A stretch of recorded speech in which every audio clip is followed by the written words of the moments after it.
Kota ini hidup, kota ini berkembang, kota ini bernapas, tanpa polisi, tanpa pejabat, tanpa negara. Dikuasai kelompok triad, jadi pusat prostitusi, judi, aktivitas ilegal, tapi anehnya, ribuan orang bilang ini tempat paling aman bagi mereka. Kota ini tidak pernah seharusnya ada, tapi dunia membiarkannya hidup hampir 1 abad.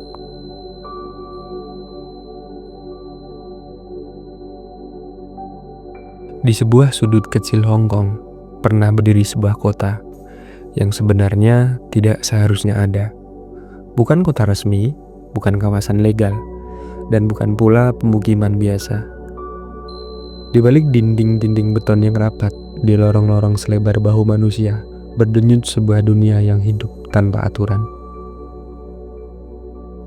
Kowloon Wallet City, kota yang lebih banyak orang disebut tempat terpadat di muka bumi. Sebuah kota seluas 2 lapangan sepak bola yang pernah dihuni lebih dari 33.000 manusia. Kalian bisa bayangkan itu, puluhan ribu orang di ruang yang bahkan matahari hampir tidak bisa masuk. Di siang hari, cahayanya menyentuh bagian atas bangunan. Tanah di bawahnya selalu gelap. Dan di malam hari, lampu-lampu kecil berkedip di antara 13-14 lantai bangunan kumuh yang saling menempel seperti sarang lebah raksasa. Aneh memang, di atas kertas tempat ini tidak pernah benar-benar ada, tidak punya alamat yang jelas, tidak punya kepastian hukum, tidak punya garis batas negara yang tegas. Namun selama hampir 1 abad, kota ini hidup. Kota ini bernapas, berkembang, tanpa ada polisi, tanpa pejabat, dan tanpa negara. Dan pertanyaannya bukan cuma bagaimana kota ini bisa ada, tapi kenapa dunia membiarkannya hidup selama itu. Untuk memahami kenapa Kowloon bisa muncul, kita harus kembali jauh ke belakang. Awalnya, pada abad ke-19, Kowloon hanyalah sebuah benteng militer kecil milik dinasti Qing. Isinya sederhana, tentara, gudang garam, dan keluarga pejabat.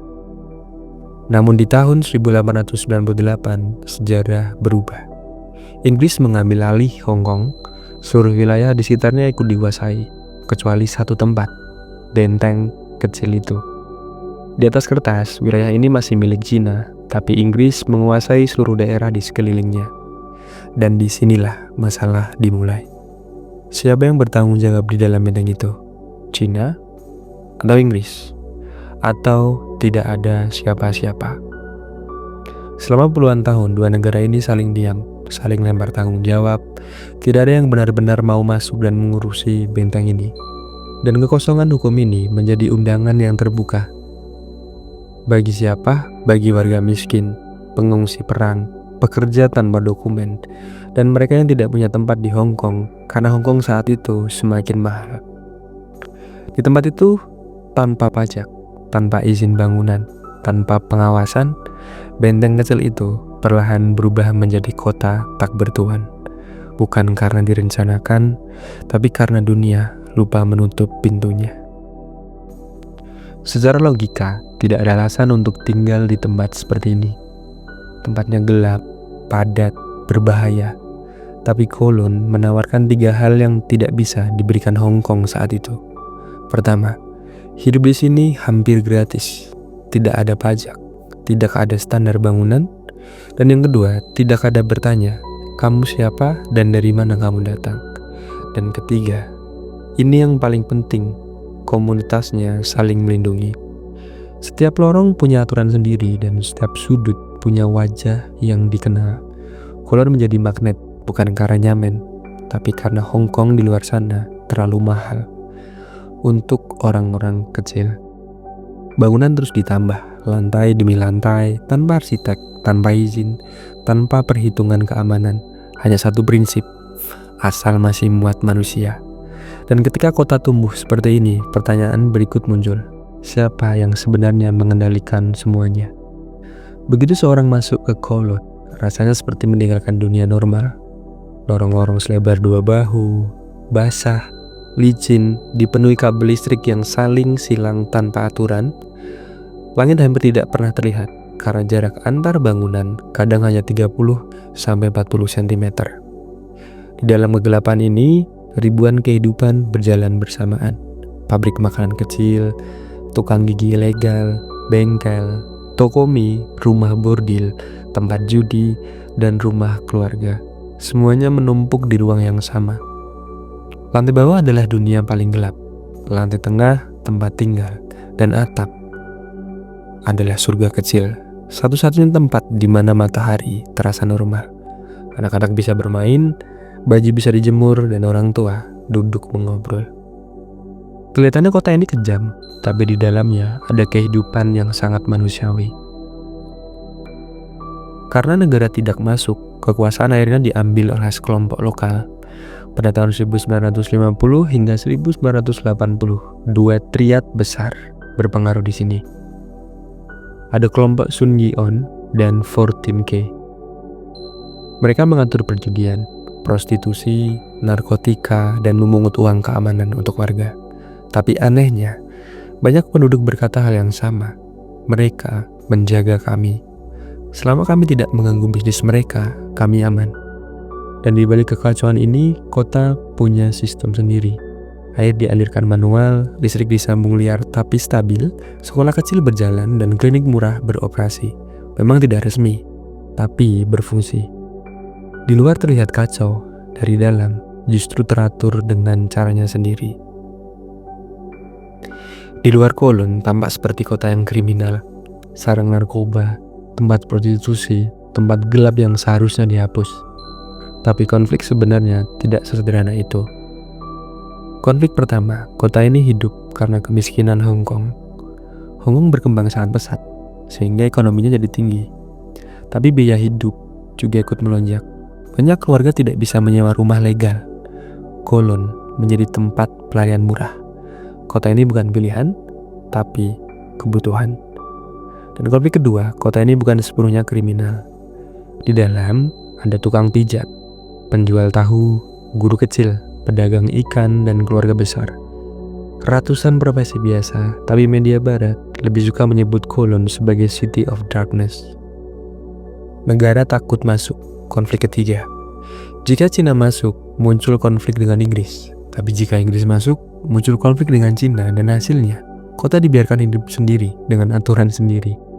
Dan konflik keempat, terlalu banyak manusia untuk dipindahkan. Pemerintah tidak punya solusi untuk memindahkan 30.000 orang sekaligus. Jelas konflik ini menumpuk selama puluhan tahun, hingga kota ini tumbuh menjadi legenda aneh yang tidak bisa disentuh, tapi juga tidak bisa dibiarkan selamanya. Hingga akhirnya pemerintah masuk. Pada awal 1990-an, ketika Hong Kong akan dikembalikan ke Cina, kedua negara akhirnya setuju. Kowloon harus dibongkar. Prosesnya sulit memang. Negosiasi sangat panjang. Warga banyak yang menolak karena mereka tinggal di sini sudah seumur hidup. Pemerintah menawarkan kompensasi saat itu. Sebagian menerima, sebagian juga terpaksa untuk menerima. Pada tahun 1993 sampai 1994, penghancuran besar-besaran dimulai. Bangunan 13 sampai 14 lantai yang dipadatkan selama puluhan tahun dihancurkan perlahan. Debu-debu memenuhi udara, lorong-lorong gelap yang selama ini menjadi rumah menghilang satu per satu. Hingga pada tahun 1994, Kowloon resmi hilang dari peta. Akhir yang sunyi untuk kota yang paling bising di dunia. Hari ini, di lokasi bekas kota itu berdiri sebuah taman yang indah, Kowloon Wallet City Park. Tenang, hijau, damai, dan nyaman. Tapi jika seseorang berjalan pelan di antara pepohonan, jejak kota lama masih terasa. Masih ada fondasi bekas benteng, penjara King, batu penanda, museum kecil, replika lorong gelap. Kota ini memang sudah hilang, tapi ceritanya justru semakin kuat. Kowloon menginspirasi beberapa aspek, dari film, game, anime, arsitektur cyberpunk, proyek studi urban dunia. Bahkan banyak peneliti kota berkata, Kowloon bukan kegagalan urban, ia adalah eksperimen ekstrim tentang bagaimana manusia bertahan hidup di ruang yang hampir tidak manusiawi. Sampai hari ini, Kowloon Wallet City menyimpan satu misteri besar. bagaimana kota sebesar itu bisa hidup tanpa negara. Tak ada yang benar-benar memahami mekanisme sosial yang membuatnya stabil. Tak ada polisi, tapi kejahatan tidak separah yang dibayangkan. Tidak ada arsitek, tapi bangunannya bertahan puluhan tahun. Dan tidak ada aturan, tapi ada sistem informal yang membuat ribuan manusia bisa hidup berdampingan. Kota ini mengajarkan satu hal, jika ruang negara hilang, manusia bisa menciptakan negaranya sendiri. Memang tidak sempurna, tidak aman, dan juga tidak indah, tapi cukup untuk bertahan hidup. Kolon bukan kota mati, ia adalah kota yang hidup terlalu cepat dan terlalu bebas, hingga dunia tidak tahu harus memperlakukannya bagaimana. Dan hari ini, jika seseorang berdiri diam di taman bekas kota Kulon, tidak ada lagi suara. Tidak ada suara logam, tidak ada suara air bocor, tidak ada suara langkah di lorong gelap, hanya angin dan pepohonan yang bergerak secara pelan. Sulit dipercaya bahwa di tempat yang setenang ini pernah hidup puluhan ribu manusia dalam ruang sesempit itu. Kota itu hilang, tapi jejaknya tetap membekas pada sejarah urban dunia. Karena Kowloon Walet City adalah bukti bahwa manusia bisa membangun kehidupan di tempat yang tidak seharusnya. Dan terkadang, kota yang paling gelap justru menyimpan cerita yang paling terang.